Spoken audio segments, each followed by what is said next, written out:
Hello, everyone. Good afternoon, good evening, or good morning, or good night, wherever you are right now. Also great to see that even folks from Argentina make it.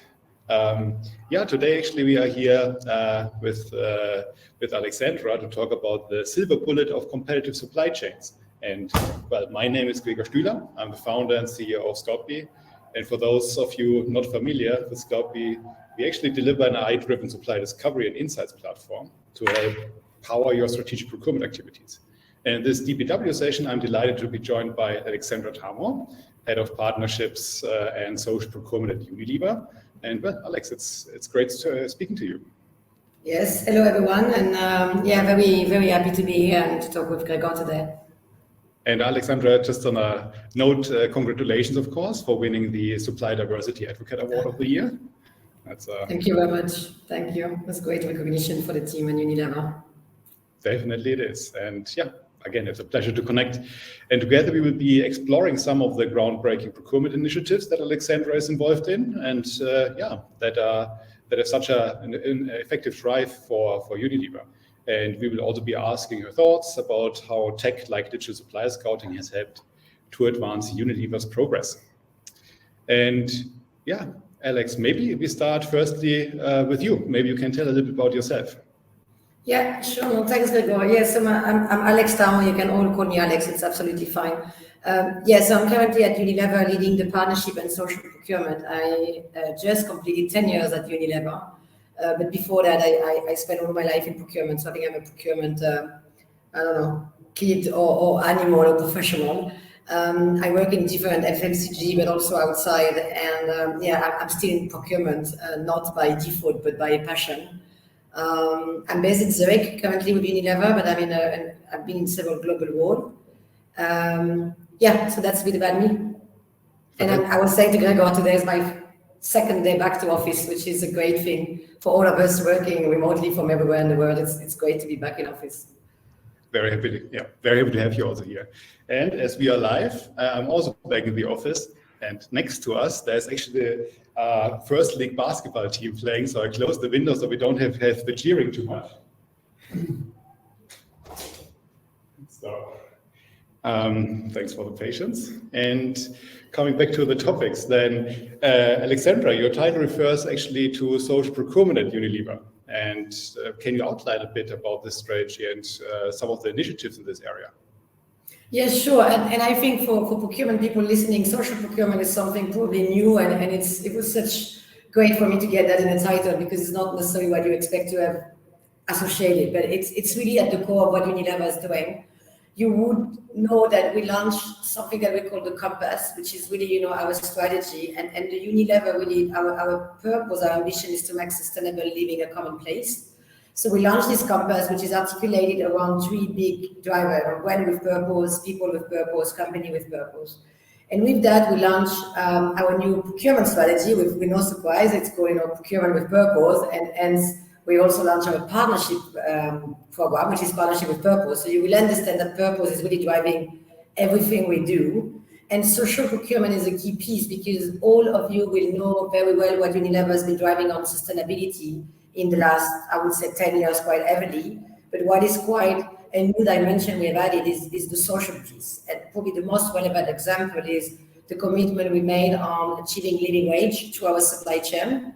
And I think it is crucial that social is in procurement because a lot of our social ambition, I would say, by the way, as of our sustainability ambition, will not be achieved without our partners and our suppliers. So it's critical that procurement play the key role in that agenda. Yeah, I totally agree. I had the pleasure to talk to Dave Ingram, the CPO of Unilever, just a while ago, and then he dropped some numbers, but was actually quite significant. You are in all involved with 50,000 suppliers or more. Millions of people are just working in the supply chain. Every bit that is flipping by Unilever has a massive impact directly already on the suppliers, and then on top of that, of course, then also on the customers of Unilever. It's absolutely significant. Yeah, and to add on that, and I know we'll probably say that again, but what is also important is that we see the benefit and the result in our brand, and I'm sure Dave will have said that as well, but we know that our brand purpose goes 67% more. So there is a clear business case as well that putting purpose in brand also turn into value. So that's an important point to point as well. Absolutely. And I think we will also touch on that later. Brilliant, thank you. And well, as I mentioned before, Scoutbee's bread and butter business is creating a better supplier landscape visibility and finding the best suppliers around the globe. How is that instrument delivering on those aspects, or how does it help you? Yeah, so look, and I think it is important that we continuously look at what I call a new, diverse or renewed set of partners. And when you hear me talk about partners, I mean suppliers. I think and there are different reasons. I think it was probably historically more really driven by cost and the need to bring more supplier to the equation to simulate competition, and it's still right. But on top, a few more things have happened. So of course the resilience, and we all just navigating still into the COVID. From a resilience point of view, we really also had to bring new, diverse, more agile suppliers, and really to source for whoever that was having capability was available. And I would say at the same time, we also are and still need to bring also very diverse suppliers from an innovation point of view. And when we talk big commitment we made towards the sustainability commitment on deforestation, on carbon free, you need to bring new partners to the equation. Now, in case there are some of our big historical partners listening to us, we're not saying we'll replace everyone, but you need to have this good mix and make all this ecosystem works together to achieve challenge on value, on resilience, on innovation, and I think on sustainability and social. And I mean, this is where Scoutbee, because I'm not here just by coincidence, I mean, Scoutbee was one of the key tool company we bring in last year, in the middle of COVID, because we were clearly looking for a way to onboard quickly new supplier that we maybe never heard about or were not even in our radar, but the pandemic had forced us to really go for different routes. Yeah, exactly. And what we have also seen in the past is that while Unilever is already super progressive, right? So that you even consider soft facts like sustainability, etc., it's not common practice yet. And what we have seen in the past is that if you create options and competition when choosing a supplier, out of a sudden, if it's only two suppliers, you usually tend to let the price decide who is going to win this deal. As soon as you add more and more to the equation, usually the price difference is actually getting, the delta is reduced. And in the end, you can also start considering things like sustainability, diversity, or CO2 footprint, innovation, etc. All of those soft but extremely important facts. And we of course hope that many companies will follow the example of Unilever and also start such a 4G growth initiative. Brings us actually to a brilliant example. Can you highlight one of the examples of such case where Scoutbee or AI-driven supply scouting was valuable? Yeah, no, and there is a case that we discussed about. So there is the more generic case and then the very specific. So I think again, overall, what we've seen with Scoutbee is that it does allow us to really reduce the time to find a supplier, and so from a pure scouting point of view, I think it's clearly we ended up having in 5 weeks. And when Gregor and myself were talking, I don't think I have an average number, but it's far much longer. So that's the very clear benefit. But I think on top we had this nice example of as you go through sustainability commitment in food, for example, we're looking a lot on meat alternative, being plant-based, protein-based, all the meat alternative, which of course is a new space. And I mean, with Scoutbee, we managed to identify a meat alternative supplier in the UK that probably, I don't want to say we would never have found the company, but it would have been much longer and probably more expensive route. So that has been a very cool example, because for me, it's also why you need to source and scout for diverse suppliers, big D, because we have need that we never had before, and hence you need to find supplier you are not necessarily looking for before. The last example, which is also very relevant for me, and I was still supporting that piece of the business, was the need to find more third-party manufacturing company to help us, because of course we had a huge surge in demand for products such as hand sanitizer, disinfectant, bleach, I mean, of course, on the business we're in. And this also has been a tool to go and source for many suppliers in a quite short term. Yeah, exactly. That was, I would say, the biggest involvement that we had with Unilever so far, and we're happy to support. And I mean, the alternative meat supplier in the UK is yet another example. There are plenty, obviously, suppliers out there, but to find now somebody that is, or someone that is local and diverse and has a competitive price, that is again coming from having options at hand. Then you can make a choice, right? And then you can have a local supplier win over someone that has to ship maybe from Mexico to the UK. Fantastic. Yeah, and coming back to the diversity bit, we at Scoutbee are seeing more and more clients requesting social diversity to be reflected in their supply base. And Unilever has a goal to spend 2 billion euros of your annual supplier budget with diverse suppliers by 2025. That is soon. So how is that progressing?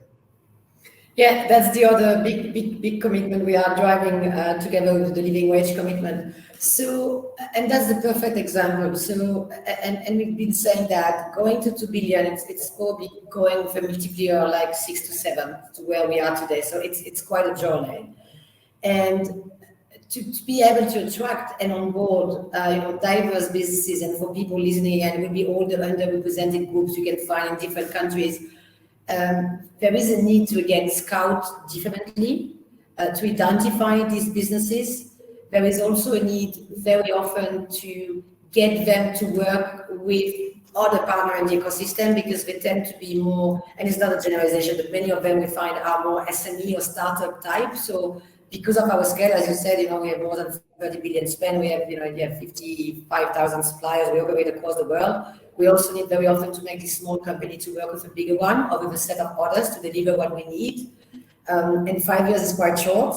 I know today in our world it looks long, but it's short. So we also need to rely on all the technology that exists, being in AI, being in scouting, like Scoutbee, being in data identification and leverage, that we find this company, we track them in, and then also, to your point earlier, we need to invite many more, because we want this company to win because we have a good value proposition. We don't want just to tick the box, because it's not going to be sustainable.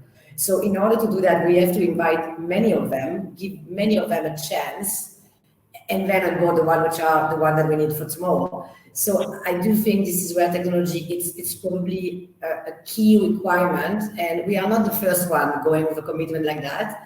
And talking to peers, we know that one of the big challenges on this data and identification and finding suppliers, specifically when you operate in an industry like Unilever, where you need more supplier in chemical, in packaging, in ingredients, where it's not necessarily the historic space where the diverse supplier have been developing. So scouting is fundamental. Yeah, and I think that is also the different take that Unilever and Scoutbee take together here. So instead of simply only measuring how sustainable are we, you are actually already taking action and trying to find where can be better.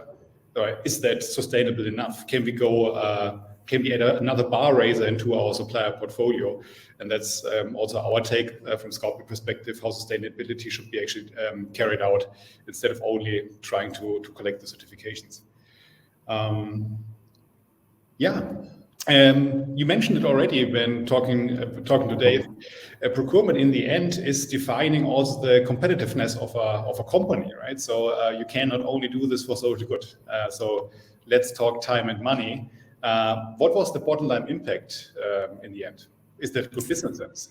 Yeah. We always said, you can only, do good if you continue to be good or to deliver good, and we all firmly believing into that. And we have, again, clear example, and the number I want to bring again, because that's ultimately what is core for us being an FMCG and having brands and ultimately selling product to consumer like ourselves.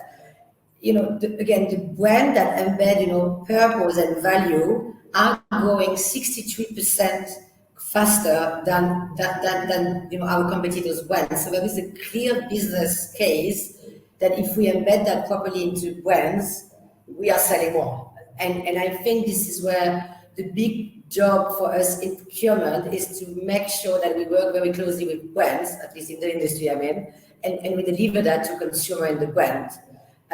That's number one.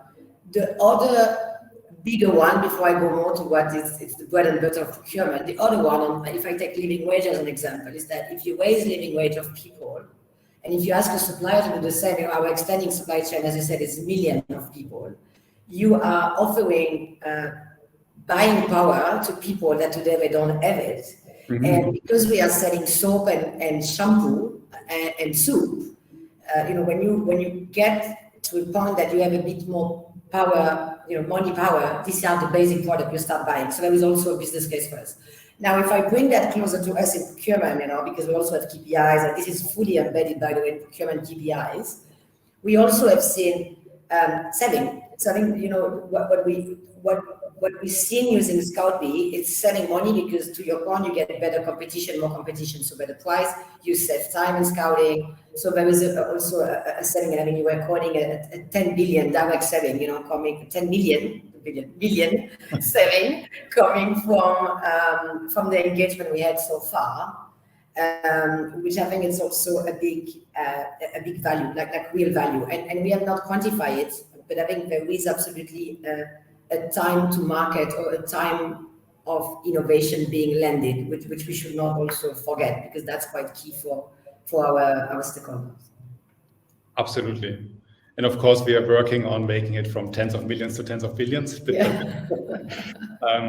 But I really also like this, I would say this flywheel of social good, by simply raising the minimum wage, also by creating actually more buying power for your customers of Unilever. It's absolutely a beautiful symbiosis where everybody can profit from it.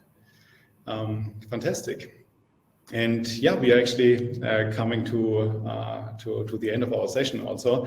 And we have talked now a lot about supplier scouting and looking outside of your supply chain as a silver bullet, right? But Scoutbee is also supporting Unilever with internal supplier data and insights. So are we talking really about here one silver bullet, or is it rather many? Look, I think it's many. I think there are many, and again, and at the end, it's really this power of bringing what we call again our ecosystem of all together. I mean, we mentioned we have more than 50,000 suppliers. I think it is important that we bring this diversity, this ecosystem to work together, and we're also expanding the ecosystem now more to different type of supplier, like research company, institution, partnership, peers. I think we need to create this movement more than ever, because honestly, and I mean, we know that a lot of the commitment we put out, we don't have the answer yet. Yeah. But we are, I think, taking the step to say, and someone was talking about courage before, I think it was Paula having in the session, let's put that out and then create a movement that others will join us, and we will get that. So the need to continuously discover, look for suppliers is critical.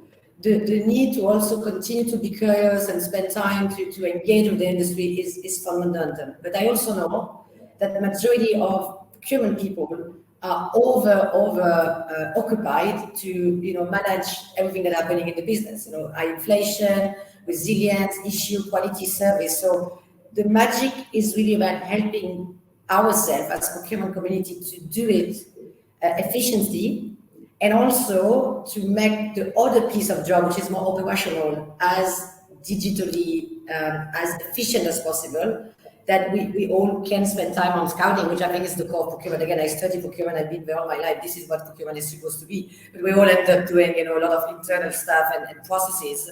And that's why we so much love DPW, because hopefully we get a lot of solutions to make ourselves more efficient.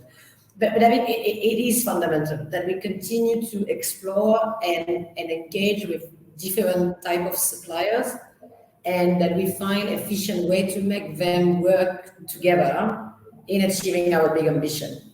That's, I think, what will be my conclusion. And it's probably even more now than ever, And we said that 5 years ago, and I'm sure we'll say that again in 5 years, because there are just more challenges coming, and the challenges are just bigger, and none of us has the solution on their ends. So let's co-create together and try to fix this challenge. Absolutely. And I even would even see right now procurement stepping out of the shadows also. Unilever was always trailblazing, advanced in that area. I also see that with actually procurement becoming so important, we were speaking about pandemics, blocked Suez canals, blocked harbors, chips shortage. It's the amount of impacts are simply getting closer and closer and more frequent to the companies. And it feels like finally procurement is shaking off this, I would say, this old school business process support internally that is paying the bills, and rather becomes a strategic partner.